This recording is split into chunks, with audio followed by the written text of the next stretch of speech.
aujourd'hui il fait un temps qui est juste magnifique. Et le mieux là-dedans, c'est que c'est prévu jusqu'au week-end prochain, mais pas le week-end qui vient, encore le week-end d'après. Donc là, je crois que le printemps a vraiment démarré.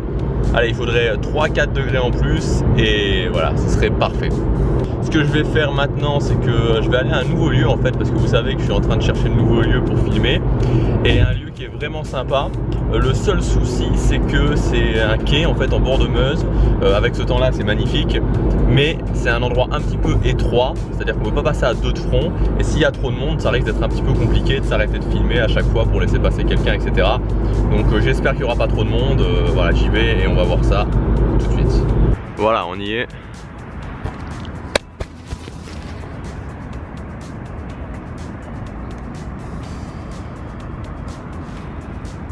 Bon, alors c'est sûr qu'on n'est pas au bord de la Méditerranée, mais franchement c'est pas mal, surtout avec ce temps là, c'est vraiment super agréable. Alors pour la petite histoire, juste là derrière moi, ça s'appelle l'îlot Saint-Michel, et en fait c'est un super beau lieu à Liège, mais le souci c'est que c'est devenu, enfin moi j'y suis allé 2-3 fois, il y a toujours des gens louches qui vous abordent, c'est devenu un repère de gens louches. Alors le soir c'est plutôt en mode prostitution, donc voilà. C'est dommage parce que c'est super beau. Aujourd'hui je voulais vous parler de comment être un influenceur. Donc un influenceur, c'est quoi? C'est quelqu'un que tout le monde va suivre. C'est-à-dire que dans une thématique, il y a toujours 4, 5, 6 personnes qui se démarquent du lot et qui font souffler le vent, et les autres finalement vont là où ces gens font souffler le vent. Donc je dis pas que c'est obligatoire d'être un influenceur pour réussir sur internet, hein, pas du tout. Il y a des gens qui réussissent très bien sans être des influenceurs, mais voilà, ça peut être sympa. Enfin voilà, moi c'est quelque chose sur lequel je travaille beaucoup en ce moment, et ça peut vraiment être sympa dans le sens où voilà, c'est toujours agréable d'avoir un coup d'avance et de voir que vous êtes en avance sur les autres. Et sur internet ça peut vraiment être très utile, parce que c'est quand même quelque chose qui bouge très vite. On l'a bien vu notamment l'année dernière avec les blogs, les articles textes. Tout d'un coup, il y a énormément de gens qui sont passés à la vidéo. Il y avait des gens qui l'avaient compris avant, et il y a des gens qui ont commencé à passer à la vidéo bien avant les autres. Alors les qualités d'un influenceur, c'est quoi? J'ai relevé 4 grandes qualités qui vont faire que vous allez être un influenceur si vous travaillez ces qualités. La première qualité, c'est la créativité. Les influenceurs sont des gens créatifs. Ils vont toujours... Alors créativité, vision, c'est quelque chose qui est assez lié, mais ils vont toujours chercher à avoir voilà, de créer quelque chose de différent, d'avoir une vision, d'avoir une vision de ce qu'ils font. C'est-à-dire que si on prend les vidéos YouTube, ils vont toujours... Voilà, ils vont avoir une vision artistique, ils vont travailler leur vision artistique, donc ils vont essayer de faire des vidéos relativement artistiques, ils vont essayer de travailler leur miniature, ils vont essayer de travailler le côté design de leur chaîne. Bon, il y avait un groupe un petit peu bruyant qui m'a dépassé, donc ça m'a légèrement déconcentré. Donc voilà, le côté créatif, il y a rien à faire, j'ai un petit peu de mal à vous l'expliquer, mais c'est vraiment quelque chose que j'ai noté. Il faut travailler sa créativité. Il y a une notion de vision artistique, il y a une notion de vision à avoir quand on est un influenceur, et voilà, il faut travailler tous les détails artistiques de votre business. Deuxième point super important, c'est que les gens qui sont des influenceurs sont ce que j'appelle des aventuriers. C'est des testeurs, ils testent tout. Donc si vous êtes sur internet, il va falloir tester des logiciels, tester du nouveau matériel pour vos vidéos, tester des nouvelles choses, tester un maximum, tester des nouveaux outils, et c'est ça qui au final va vous faire découvrir des choses intéressantes, des nouveaux outils intéressants, des nouveaux logiciels intéressants, et qui fera vraiment une différence par rapport aux autres. Et quand les autres vont voir que vous utilisez ça, ils vont se dire: ah ouais, cet appareil photo il a une bonne qualité, et donc je vais l'utiliser. Oui, ce logiciel ça pourrait vraiment me changer la vie, et ils vont l'utiliser. Donc il faut tester un maximum de choses, être une sorte d'aventurier et tester. Troisième point, c'est qu'il faut être un découvreur de talent. Alors pourquoi il faut être un découvreur de talent? Tout simplement parce que les gens qui sont des influenceurs s'inspirent comme tous les autres. Mais il y a une grande différence, c'est qu'ils ne s'inspirent pas des mêmes personnes. La plupart des gens vont s'inspirer des gens qui ont déjà réussi, c'est-à-dire des gens qui ont déjà 50 000, 100 000, 200 000, 1 million d'abonnés. Et là forcément, vous allez vous inspirer de ces gens-là. Qu'est-ce qu'on va vous dire? Ah oui, tu t'inspires de lui, parce que tout le monde les connaît. C'est ça qui fait la vraie différence, c'est que les influenceurs, ils s'inspirent aussi de gens, mais ils s'inspirent de beaucoup plus de gens, et ils s'inspirent souvent de gens que les autres connaissent pas. Et donc du coup on a cet effet où on se dit: mais waouh quoi, il s'inspire pas, ce mec s'inspire pas. Mais bien sûr que si, il s'inspire, bien sûr que si, il s'inspire. Donc il faut ne pas chercher la facilité et plutôt que d'aller s'inspirer de tous les gens que tout le monde connaît déjà, prendre du temps pour repérer les nouveaux talents, découvrir des pépites. Et l'idée c'est pas de les voler, l'idée c'est tout simplement de s'inspirer, comme tout le monde s'inspire de tout le monde, mais vraiment de s'inspirer de gens différents. Le quatrième point, c'est de faire son truc pour soi et de pas s'occuper de ce que disent les autres. De faire son truc pour soi et de pas s'occuper de ce que disent les autres.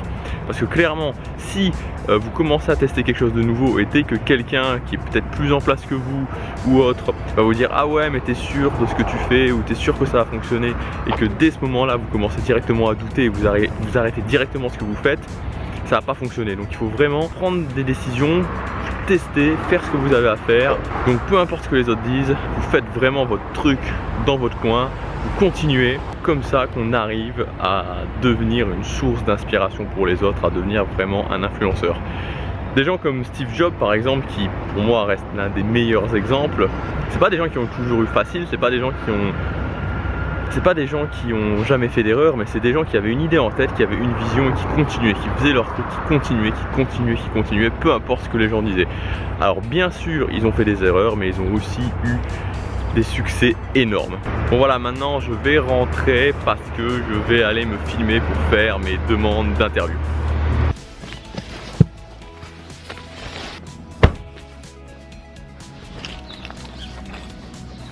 Alors, avant de commencer à filmer mes interviews, j'ai reçu ça.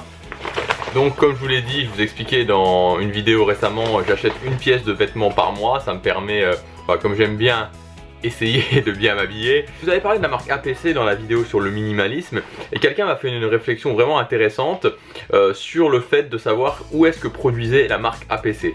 Et je savais qu'ils avaient déjà délocalisé leur production de jeans au Vietnam. J'ai regardé sur un autre de mes pulls, j'ai un autre pull APC, et là aussi c'était Vietnam, et j'ai été assez étonné parce que je pensais qu'ils avaient délocalisé sur les jeans, mais pas sur tout. Là j'ai commandé un nouveau pull APC. Et donc on va voir, alors c'est ma troisième pièce APC, hein. À la base c'est surtout pour les jeans que j'aime bien. Mais voilà, APC c'est une marque qui fait des trucs vraiment sympas. Donc c'est orienté très basique, hein. Donc c'est des vêtements relativement basiques, mais des vêtements qui ont une bonne qualité, qui font vraiment bien le travail. Maintenant il faut aussi savoir qu'en Asie, il y a aussi un savoir-faire en Asie. Alors c'est vrai que dans les pays comme le Vietnam, la Chine, la main d'œuvre est à bas coût, mais il y a aussi un savoir-faire. Je pense notamment au Japon pour les jeans en toile japonaise. Il y a vraiment des marques de jeans qui font d'excellents jeans japonais, donc en toile japonaise au Japon. Bon évidemment le Japon c'est pas un pays à production avec la main d'œuvre à bas coût, mais il faut pas voir que parce que c'est à bas coût dans certains pays asiatiques, il n'y a pas de savoir-faire vraiment là-bas.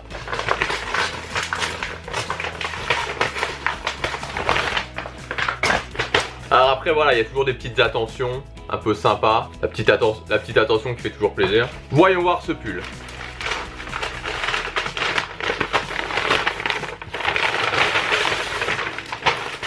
En tout cas ils sont pas radins sur les emballages.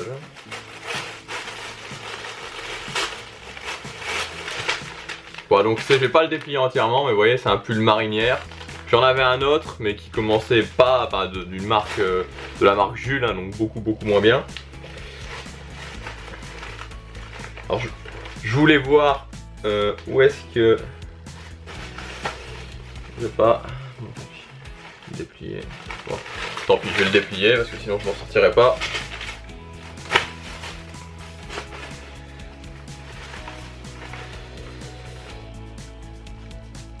Voilà, made in China.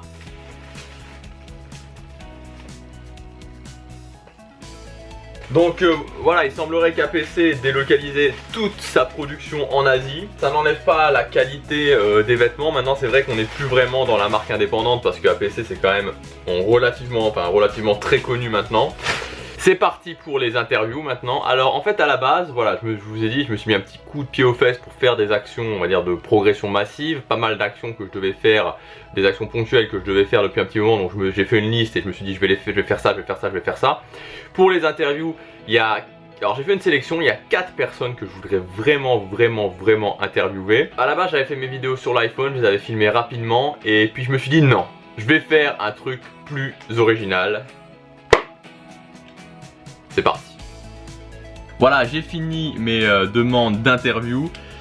Je suis content de moi. Il y a 2 choses que je voudrais vous partager pour conclure aujourd'hui. La première chose, c'est que Il faut toujours essayer d'apporter de la valeur aux gens. Il faut toujours essayer d'apporter de la valeur aux gens, même si potentiellement ces gens-là ont plus de valeur que vous, dans le sens où vous leur demandez quelque chose, et donc bah voilà, ils ont plus d'abonnés que vous. Mais il y a toujours possibilité d'apporter vous aussi de la valeur. Et être original, sortir les gens un petit peu de leur mode, faire quelque chose de différent, être pas ennuyeux, c'est toujours un bon moyen de faire une demande, de faire passer un bon moment aux gens. En tout cas, c'est ce que j'ai essayé de faire en faisant ces demandes d'interview.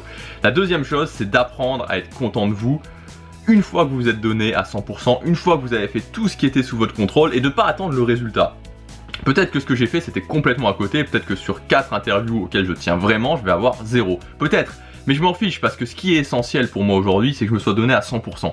J'ai essayé de faire le maximum pour avoir ces interviews parce que voilà, ces gens-là m'inspirent vraiment et j'ai voulu leur faire passer un bon moment. Peut-être que ce sera à côté, mais en tout cas maintenant je suis 100% satisfait de moi parce que je sais que je me suis donné à fond et que j'ai fait vraiment tout ce qui était sous mon contrôle. Voilà pour aujourd'hui et vous pouvez en cliquant sur le i qui apparaît maintenant retrouver l'un des messages que j'ai fait comme interview.